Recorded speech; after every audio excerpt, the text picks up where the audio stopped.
Hello everyone, I'm Elon Levy. Today is October 28th, 2024. This is the live daily briefing of the Israeli Citizen Spokesperson's Office. We are live on Instagram, Twitter, YouTube, LinkedIn, and available afterwards wherever you get your podcasts. Please start submitting questions in the chat, and as always, like and subscribe to help us reach a wider audience.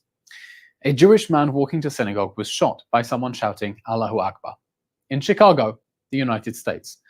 That's what globalizing the intifada means. This act of terror, in view of the flag of Israel and the US flag, highlights the eighth front from which we are under attack. We know the Jewish state is fighting for its life, as the Iranian regime and its proxies attack across multiple fronts, including Hamas in Gaza, Hezbollah in Lebanon, and the Houthis in Yemen. But the Jewish people are also under attack around the world. This weekend's anti-Jewish shooting in the US followed an armed man setting fire to a synagogue in France, shooting attacks on synagogues in Russia, shootings in Germany, and shootings at Jewish schools in Canada. Campus tentifadas and protests celebrating Hamas death squads as freedom fighters, and Hezbollah and Houthi rockets as resistance. They all legitimize and encourage murder against Jewish people in Israel and around the world. That's why we must all stand against those who'd like to murder Jewish people in Israel and anywhere they may find them. Did you hear that the foreign ministers of 7 Western countries, Germany, France, the UK, Canada, Australia, Japan, and South Korea, issued a statement pressuring Israel to keep working with UNRWA? Why? Because Israel's elected parliamentarians want to formally ban working with UNRWA. The list of problems with UNRWA are too long for one briefing, but here's a fact that doesn't get enough attention. If Hamas is an idea, then UNRWA promotes that idea. It's an obstacle to peace. 90% of Gazan children were educated in UNRWA schools. That means that most of the thousands of Hamas terrorists who invaded Israel on October 7th were educated in UNRWA schools with Western taxpayer money. Has anyone heard a word from UNRWA teachers who condemned their former students? I haven't. Western governments shutter failing schools at home. Western governments should demand to shutter dangerous schools in Gaza too. They should certainly not pay those schools, with your taxes, to create another generation of rapists and murderers like the October 7th monsters. And Western governments should not demand that Israel help with that insane project. We've been told for a year, Israel cannot defeat Hamas because Hamas is an idea. Well, UNRWA promotes the idea of Hamas. UNRWA is Hamas's UN front group. Billions in UNRWA funds and aid went straight to Hamas. Thousands of UNRWA staff were connected to Hamas. Hundreds of UNRWA staff were hardened Hamas terrorists. A Hamas headquarters was built below and ran power from UNRWA's Gaza headquarters. And UNRWA's teachers ensured that Hamas's ideas live on. UNRWA failed to build peace. That was never its goal. Its goal was to wage a forever war against Israel. Hamas is committed to a forever war against Israel. Hamas promises to do October 7th again and again and again. Defeating Hamas means ending UNRWA's indoctrination of the next generation of Palestinian children so we can have peace.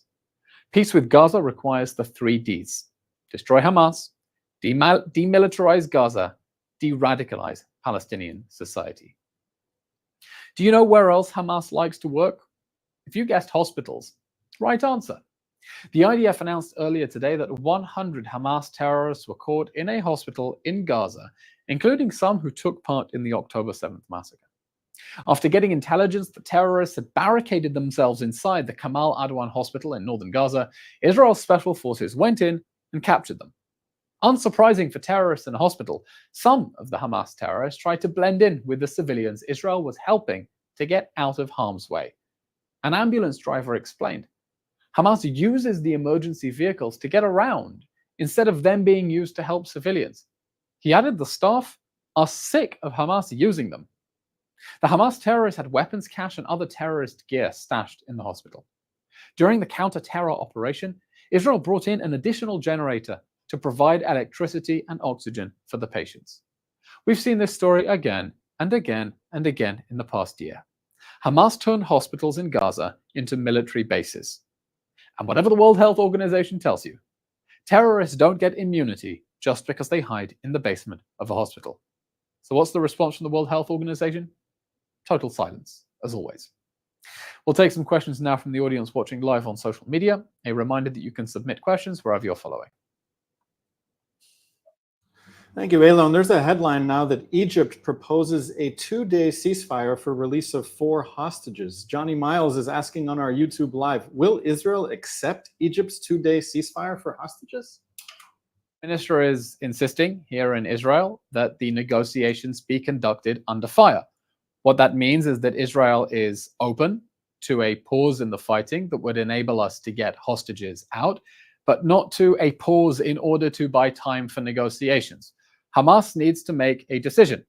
Israel has already put an offer on the table. Hamas terrorists can leave with their hands above their heads, free the hostages, and have their lives. Instead, Hamas terrorists choose to continue abusing the hostages, including a baby. And we need global pressure on Hamas and on its backers, Qatar, Iran, and Turkey, to let the hostages go and to release them so that we can end this war and put this behind us. How would you assess the role that Qatar has played in the past year in the hostage negotiations? Qatar's role has not been constructive. Qatar presents itself as a mediator with Hamas, but its role in the negotiations is to act as an intermediary for Hamas. Qatar could end this war tomorrow if it wanted, because Hamas's surviving leaders live in Qatar. All it has to do is threaten Khalid Mashal and the other leaders. We will extradite you to the United States to face justice unless you free the hostages and sign terms of surrender. But they won't do that. And that leads me to conclude that Qatar wants this war to continue, because this war makes Qatar relevant and allows global leaders to go to Qatar and praise it for playing an important role in regional peace. If it wants to start playing an important role in regional peace, it can stop being a safe haven for the terrorist leaders who are holding not only Israeli, but also American hostages. I'm seeing a headline right now that the EU foreign policy chief has called for an immediate ceasefire in Lebanon. I'd like to know what you think of that. And also, we have a question on our YouTube Live. Why is the French president pro-Hezbollah? Israel wants to see a ceasefire in Lebanon, but a ceasefire that keeps Hezbollah away from the northern border. Let's remember, the reason that Israel is fighting in Lebanon is because the UN failed, the EU failed, the US failed. The Security Council was meant to help to tell the peacekeepers to help the Lebanese army push Hezbollah away from the northern border. Instead, they allowed it to build a monstrous terrorist army of 200,000 rockets right under their noses, and Israel is now having to deal with the consequences. We want this war to end, but we cannot go back to the world that existed on October 6th. When Hezbollah was planning a massive invasion of Israel, we cannot go back to a world in which they can keep bombing homes in northern Israel whenever they want. So a ceasefire, yes, conditional on Israel's security interests being met so that people can go home. We cannot have a ceasefire that leaves Iran's proxy army stationed on Israel's northern border with no real international plan to push it away. This is a question from our Instagram Live from Helena, who writes, what are your thoughts on Iranians denying that anything happened when Israel did attack military targets in Iran? The Israeli retaliation against the Iranian regime was astonishingly successful. People had asked whether Israel could even reach Iran at all, and it showed that it could. It sent 100 fighter jets, they destroyed Iran's aerial defenses, they took out ballistic missile production capabilities. It means that Iran is now going to have to shoot from its own stockpiles, cannot manufacture more rockets, probably can't export them to Russia either, and their airspace has been left exposed should they choose to retaliate. The ball is in their court. Now, it looks like Israel designed its response in a way that would allow Iran to pretend that nothing had happened. That's okay. Israel wanted to send Iran a message of deterrence. That means to prevent the next attack, to tell the Iranian regime there are consequences for attacking Israel, to hold it accountable, and not to let it hide behind its proxy armies. So if the Iranian regime, having suffered such consequences, wants to pretend that nothing has happened because that's how they deal with the embarrassment and climb down from the tree, that's absolutely fine. But everyone understands now that if the Iranian regime chooses to respond, it will be making a very big mistake, because Israel still has a very large target bank, a target bank that it can now reach now that Iran's anti-aircraft defense systems have been knocked out of action. This is a question from Alan on our YouTube live stream. How do you de-radicalize a generation in Gaza? In order to de-radicalize Palestinian society, they need to understand that October 7th was a mistake. For months, every poll showed that a majority of people in Gaza thought that the October 7th massacre was the correct decision by their government, Hamas, despite all the suffering that had happened since. And they thought it was the correct decision because the world told them it was the right decision. When countries like Norway, Ireland, Spain recognize a non-existent Palestinian state, they are telling Palestinians in Gaza, terrorism works, atrocities work, keep raping more Jewish women, abducting more Jewish babies, burning more Jewish families, and we will reward you for your atrocities. They find they get rewarded with more money for UNRWA, and so they say terrorism pays. If we want to de-radicalize Palestinian society, the world needs to make it clear to the Palestinians that there are consequences for such barbarism. They don't get rewarded for it. They get punished for it. It certainly means no more money for UNRWA, the school system that produced most of the October 7th monsters.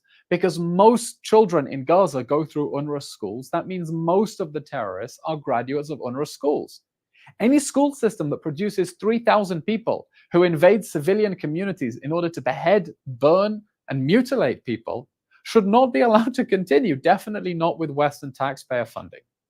So if we want to fix the problem of radicalization in Gaza, it means two things. One, international diplomacy must tell Gazans October 7th was a mistake. Two, introducing a new education system that will raise Palestinian children on peace and tell them to embrace a future living next to Israel, instead of telling them that Gaza isn't their real home, they're just refugees, and they should wage a forever war against Israel until it's no more. The way that international diplomats and leaders are acting right now is paving the way to the next October 7th massacre, and they will have blood on their hands for it. Elon, this is our last question for today. We've received some questions about your podcast. Could you tell people a little bit about the Peter Berkowitz episode that's coming out this afternoon, why people should watch it, and anything else you want to say about the episodes that you're working on and what you hope to achieve with your podcast? Thank you for the question. One of our core projects at the Citizen Spokesperson's Office is the State of a Nation podcast. It's available as a YouTube show and available on Spotify, Apple Podcasts, wherever you get your podcasts. The idea is that you join me behind the scenes for an insider conversation that goes beyond the headlines and between the lines, where I get briefed on what's really happening in the news. Just today, I spoke with Aviva Siegel, a survivor of Hamas captivity whose husband, Keith, is still in captivity, and I was able to ask her about what really happened in Gaza and what really happened in her meetings with world leaders. And today we're launching an episode with Peter Berkowitz. He was a senior State Department official during the Trump administration, during the negotiation of the Abraham Accords. We filmed it on location in Washington, D.C., and had a fascinating conversation about how the people who make foreign policy in the world interpret world events, what lessons they took from October 7th, and how Republicans and Democrats see those events differently, and what might be in store if the Trump administration returns after next week's elections. So I advise everyone, follow, please, State of a Nation on all social media platforms. If you're following on Instagram, it's State of a Pod on Instagram, same on Twitter. Help get our subscriber numbers up and share it. You know, the daily briefings here are where we give you quick updates. State of a Nation is for people who want to really understand more in-depth behind the scenes and want to spend a good hour listening to a quality conversation. So that's all we have time for. We'll be back tomorrow at 3 p.m. Israel Standard Time, which is 9 a.m. on the East Coast until Sunday, when the United States also returns to Standard Time. We've moved our clocks back an hour already in Israel. Thank you very much for tuning in. Stay safe.